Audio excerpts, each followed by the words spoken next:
Cześć wszystkim! Dzisiaj podzielę się z Wami najnowszymi oficjalnymi kodami promocyjnymi AliExpress.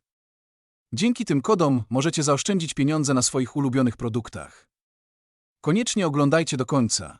Te kupony są dostępne tylko przez ograniczony czas, więc nie przegapcie okazji.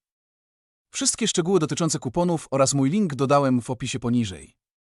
Wystarczy kliknąć i otworzyć stronę z kuponami. Następnie, w zależności od ceny produktu, skopujcie kod kuponu i wklejcie go w odpowiednie pole.